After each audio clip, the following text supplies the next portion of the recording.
Hello friends, কেমন আছো সবাই? একটা ঘটনা শেয়ার করার জন্য আমি ভিডিওটা করছি। যে এই পাখিটা তোমরা দেখতে পাচ্ছ প্রচণ্ড ভয় পেয়ে আছে। ও হয়তো কাক বা অন্য কোনো প্রাণীতে ওকে হয়তো আঘাত করেছে বা মেরেছে, যার জন্য উঠতে পারছে না। অন্ধকারে ও জানলায় এসে বসেছিল এবং আমার ভাই ওকে ধরে ঘরে নিয়ে এসছে। ও প্রচণ্ড ভয় পেয়েছিল, ওকে ধরতেই দিচ্ছিল না। তো প্রথমে আমরা বুঝতে পারছিলাম না যে এটা কী পাখি। তারপরে সবাই দেখে বললো যে এটা ঘুঘু পাখির বাচ্চা। তো বড়রা বলছিল যে ঘুঘু পাখি নাকি ঘরে রাখা ভালো না। যদিও আমি এসব বিশ্বাস করি না, অবলা প্রাণী, ওরা কখনোই খারাপ হতে পারে না। তবুও বড়রা বকাবকি করছিল, কিন্তু আমরা কিছুতেই শুনছিলাম না। জেদ করে ওকে রেখেছিলাম ঘরে এবং পাখা দরজা সব বন্ধ করে দিয়েছিলাম যাতে ওর কোনো খারাপ না হয়। এবং ওকে আমরা চেষ্টা করছিলাম যাতে ও একটু জল খায়।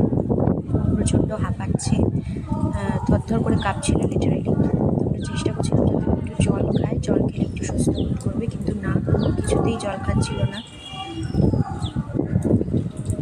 তারপরে কিছুক্ষণ পরে ওকে মেঝেতে নামায় এবং ও নিজে নিজেই এই জলের বাটিটার ওপর উঠে বসে। হয়তো ওর ভালো লাগছিল একটুখানি, তাই জন্য ও নিজে নিজে জলের বাটিটার ওপর বসেছিল। তারপরে যেই জানলাটা দিয়ে ও ঢুকেছে, দেখো এই জানলাটা, এই জানলার ওপরে এসে ও বসেছিল।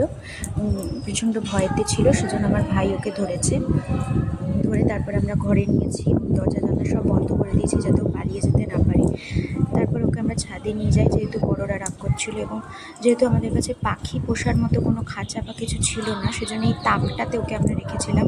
এটা একটা লোহার তাক মতো, এবং যতটা কমফর্ট ওকে দেওয়া যায় রাত্রিটুকুর জন্য, কারণ ছাদের ঘরে আমাদের দরজা নেই, যে বিড়াল ঢুকে যাতে ওকে কোনোভাবে হার্ম করতে না পারে। তো সেজন্য আমরা চেষ্টা করছিলাম একটা হাঁড়িতে, ভাবছিলাম ওকে যদি রাখা যায়, কিন্তু না, ও হাঁড়িতে থাকতে চাইছিল না, ও বারবারই বেরিয়ে আসছিল।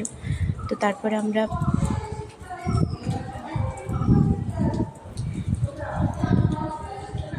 ও বেরোতে চাইছিল হাঁড়ির থেকে। তো তারপরে আমরা এরকমভাবে একটা কার্ডবোর্ড দিয়ে চারদিকটা ঘিরে দিচ্ছিলাম যাতে বিড়াল কিছুতেই ওকে, তারপরে আরও ওপর থেকে আরেকটা চাপা দিয়ে ওকে রাত্রিটুকুর জন্য এইভাবে সেফ রেখেছিলাম আমরা।